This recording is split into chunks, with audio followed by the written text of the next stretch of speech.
With that being said, it is time to bring in the press, and it is time to bring in this weekend the Lakeville Journal. We've got Cynthia Hauswinter with us. Cynthia, good morning. Good morning. Thank you for saying that. And Janet Manko. Good morning, Janet. Good morning. Yeah, you're right. I just don't understand. Free press does not mean that we don't have budgets that we have to operate under.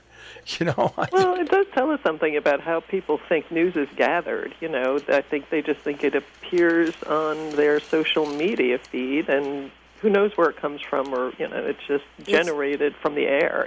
People don't have to gather it. And what's amazing about that is we've apparently efficiently disconnected any understanding of where that information might come from. So, hey. Yeah. Not only is it free, but it's just there. And what the Daily Bugle does is it doesn't race to get the news out. Once the news is out and published in the papers, then to help move the stories along, and believe you me, to get people, because we want people to come to us, we want people to come to the Lakeville Journal and to the other papers, it affords you the opportunity to be exposed to more news. But anyways, enough of my preaching for this morning. I just had to get that off my chest this morning. All right, let's go to the front page of the Lakeville Journal, and before we get to the ski jumping and stuff, the story about Women's Support Services moving to Lakeville in March by Lila Hawken. And actually, before we even go there, let me say very exciting news for all of us at the Lakeville Journal, which is Patrick Sullivan, who's now managing editor, has stepped up and is doing the front page, and this is his first front page that he's put together on his own, and he did a great job. And so Lila Hawken spoke to Betsy Morrow at Women's Support Services, which, as we all remember, used to be, I remember when it was in the railroad depot over here in Falls Village. Then they moved to their own building in Sharon, which is definitely a step up. They've been doing great work, and sadly, as we all know, during any of these periods when a lot of people are sort of at home a lot, there tends to be an increase in domestic strife. And so they've had a huge increase in calls in the last couple of years of COVID. They've purchased a new property in Lakeville. Details are still not very clear on that, but they will be moving sometime in early March. As we know, these commercial real estate deals take a long time to settle, but we're very happy that they will be able to provide even more service for all of our area towns. All right, another big story right below that is the Lakeville Housing. They now have purchased Lakeview Apartments, and they're going to keep it affordable. And I think that is a very big step forward, and maybe with them stepping in, it will be more rented out in the future. It's a very it's an important story for affordable housing. That's kind of, I think people may not realize it, but that's kind of an apartment neighborhood in Lakeville in the historic district. And it had been owned for a while by Peter Oliver. It was then taken over by the Women's Institute for Housing and Economic Development, who sort of ran it as an affordable property. And it's now been taken over by the Salisbury Housing Committee. And it's essentially right next door, separated maybe by a building and a parking lot from the proposed affordable housing property that's also being discussed for Lakeville. So it's great. And I've been in. There's an apartment there that's on the very top that has an unbelievable view of Lakeville Lake. It's a great. Hopefully, it'll contribute to that, to helping solve a problem, at least in the Lakeville area of housing. Before we get to the ski jumps, blood supplies are critically low, which I found out when I visited the hospital a couple of weeks ago. Yeah, the kind of thing we don't think about. It's the lowest they've been in a decade, and the reasons include the fact that private schools are no longer having the blood drives that they always had. Very helpful, and that they're not really out in the community as much as they used to be. We have a list of area blood drives coming up. I think the first one here is in March, maybe. The list is on our page A6. But I think that a lot of people kind of got a bad feeling about American Red Cross when it was revealed that they were charging hospitals for the blood that was being given to them free. And Marina Ballantyne from Sharon Hospital New Vance explains why the hospitals pay for the blood, which is the processing, the cleaning, the making sure that it's safe, and also, again, stressing that the hospitals really need this blood. It comes from a number of different sources, so please give if you have the opportunity. All right, and we move on. Willie Hallahan will be a frequent guest. He started about a week and a half ago over the next month because there's a double header coming up with the Salisbury Winter Sports Association. Of course, there's the ski jumps at Saytree Hill, the regular ski jumps, and then about a week and a half, 2 weeks later, the Junior Nationals come to town, and Patrick's got the story of the double dose of ski jump, and I love the pictures from the 1940s. Right. It's a fantastic photo, and I sent it to John Harney, of course, who, the Harney family, very involved in ski jumping in Salisbury for the years, and he said back in those days, the first skier to go down the slope would set the track, meaning that it was just a completely flat snow surface, and however he skied down that slope, if he, bobbled at a moment, all the other skiers that were going to go down that day were following in his tracks, but also quite scary, as John said, for the first person, because anything could happen on their way down. So that's the very old tower, and was built for the National Ski Jumping Championship in 1952. We now have the beautiful new towers that were built in anticipation of our having the Junior National Ski Competition here, which is what's happening at the end of February. They're looking for volunteers, but most important, they hope you'll come out February 11th to the 13th. It's raining today, but as a general rule, the weather's been very good for making snow, and we have a beautiful series of photos on Instagram that we posted last night that Patrick Sullivan took of them preparing the slopes. And also, in this week's edition of the Journal of Milton News, the big insert for the Salisbury Jump Fest 2022. It gets bigger and bigger each year. I love the way local businesses support the Salisbury Winter Sports Association. And a beautiful cover by James Clark, in which he took a contemporary photo but gave it that old-fashioned feel that we all love about the ski jumps. And I'll let Janet talk about Jump Fest. Yeah, I mean, this program they put together every year, it's an all-volunteer project, and it is great to see so many area businesses support the ski jumps and Jump Fest, and you learn a lot just by reading through the program. They tell you about the history of it, the way that scoring happens, all kinds of things, and especially this year with the double dose of it, as we talk about in the article, two events this year. So, read through it, read through that program, read the stories we have on it, and definitely come out to see the ski jump. As Willie says, not only the double dose of events, but the Olympics are going on, and this really affects positively the curling club in Norfolk and Salisbury Winter Sports Association. So this is a banner year with both events, the Olympics, and also with our good friends up at the Norfolk Curling Club. Right. Coming out of, the past couple of years with a bang, and really having wonderful events around winter sports. Yeah. We'll go to the story about Sharon Center School. The principal, Karen Manning, retiring after 26 years of service to the district. She's amazing, and of course her husband, Judge Manning, had been for many years the head of the Region 1 Board of Education, a couple that really has contributed a lot to the community, and also their wonderful kids, Judge and Asia. So she's done her time. She's been in Region 1 for 26 years. And it's largely, I think, like Patricia Chamberlain, who retired from being principal and then went on to be the region superintendent. When Patricia retired, she was getting ready to do equestrian activities, which had been her passion. Same with Karen, who says that she'll be doing a lot of riding coming up now. All right, inside in Sharon, improving Sharon's internet and infrastructure. Right, Brent Gawley saying something so obvious and yet so funny, which is, we're in a big old brick building and the internet just does not work very well here, so they're working on improving internet. When you go over to Town Hall, if you spend any time there, it's very stressful there because there's a lot of stuff going on and there's a lot of new regulations being put up by the state, and a lot of it involves the internet and the posting of records. And they really do need to have that improved internet. They're doing a lot with a little. Also talking about sidewalks and roads, which has, been consistently a problem in Sharon and really in all of our towns, but Sharon, I think, maybe feels it and cares about it an awful lot. I hope to improve some of the sidewalks after 11 years of not being updated. And they're finally, as you reported and we reported last week, the back parking lot is going to be expanded. That work is going to start sometime within the next 6 months. New drainage put in, more parking, more accessibility. So things are coming together. A lot going into Town Hall, and in Cornwall, they're looking. And this is something, Cynthia, you do stories on. These towns have to look ahead, not 1 year or 2 years, but they try to look ahead 10 years at a time. In Cornwall, they've come together on their goals and looking at what the next 10 years will look like. And I'm sure people are bored with me saying this, but every 10 years, the state requires every town to update its town plan of conservation and development, and that is the form that impacts all of the zoning regulations that all of our towns have. And I think that people are attracted naturally to the northwest corner. It feels very planned, and it has an unchaotic feel to it. And a lot of that is because the zoning regulations, which are fairly strict here. So all the towns are updating on a different schedule. Their town plan of conservation and development. Michael Clemens had called me yesterday from the Salisbury Planning and Zoning Commission. He said Salisbury is about to begin updating its plan. The hope is always to have the town come in and have everybody say, this is what we want our town to look like as we move into the next decade. That's very difficult now, of course, with COVID. So all the towns are sending out surveys. The hope is that everyone will respond to the surveys and say, we want industry, we don't want industry. We want houses to be able to have an accessory building in the back for more affordable housing. And, of course, as the state is requiring affordable housing regulations to be added, that will be an important part of those surveys. So Cornwall has now put together its town plan. The selectmen were discussing it at a hearing with the public.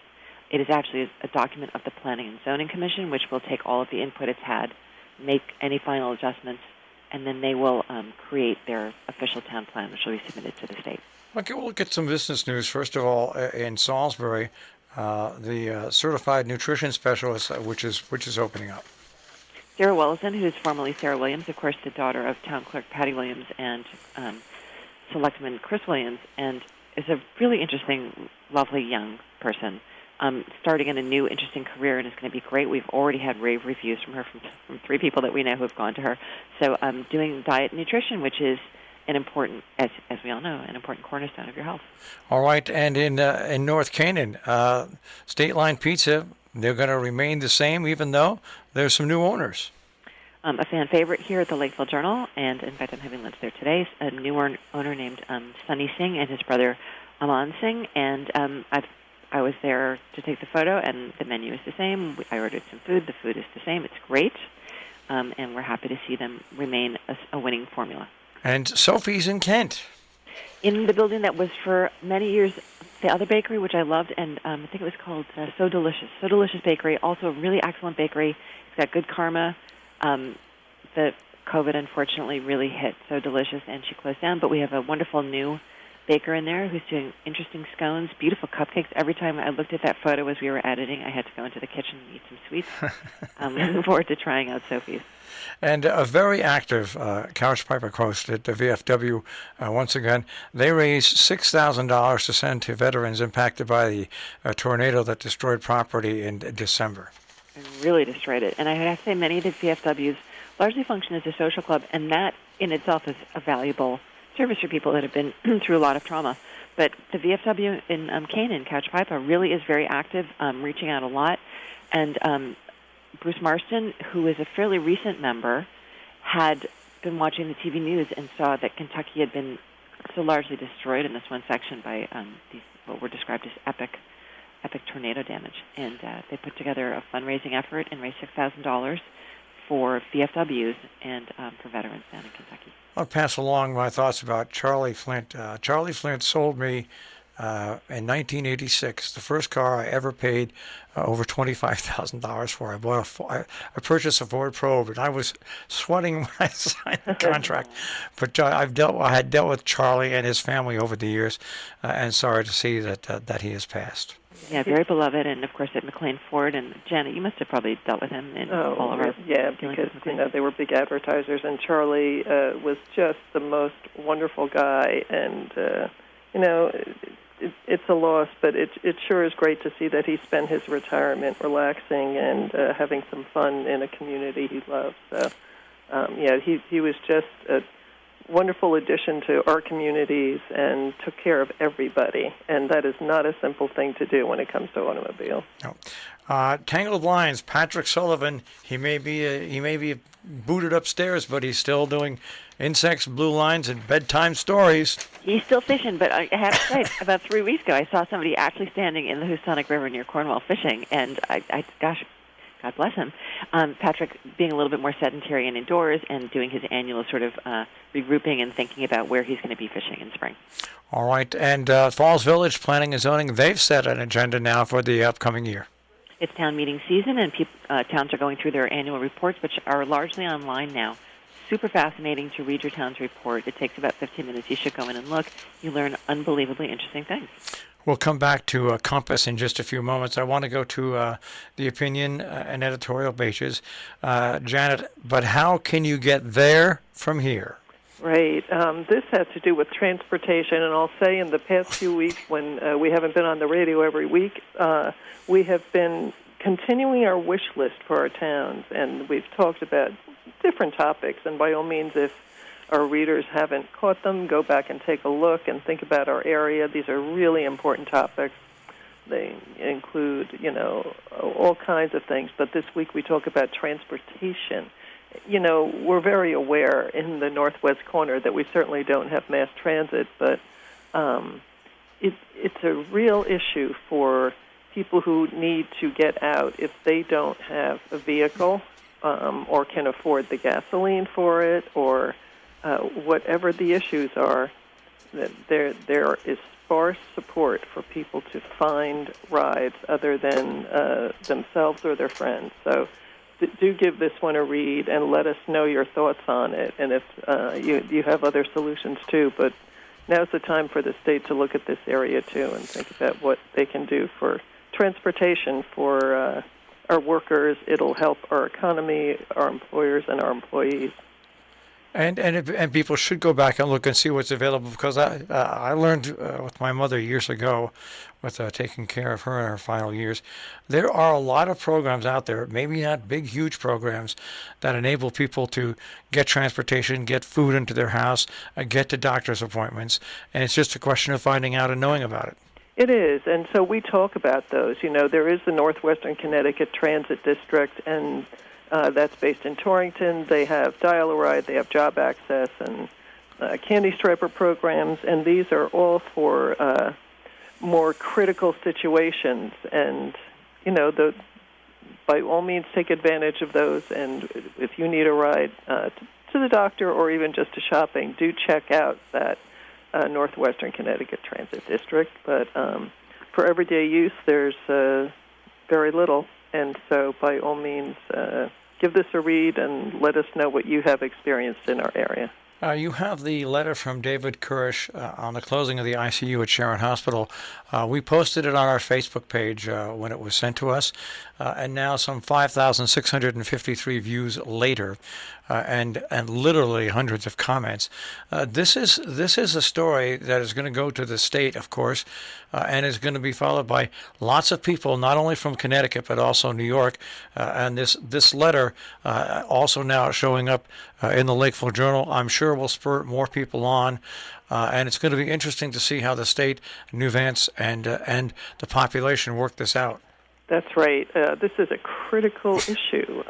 Dr. Kurish has shared his views on this before, and this particular part of what New Vance is planning, he lays it out quite well. As far, anybody who hasn't been following it, read this letter wherever you can find it, but it's in our pages this week. And by all means, weigh in and let the state know how important this is for this region, because it's still under consideration for the state. It hasn't been approved, but Dr. Kurish makes it clear that this can happen, and it's as he says, it's appalling that New Vance is considering this. So give it a read and think about our region as you're looking at what will happen if there's no ICU in the area. And it piques my interest, especially over the last month and a half. Yeah, suddenly becomes very real, doesn't it? It comes unbelievably real. Yeah.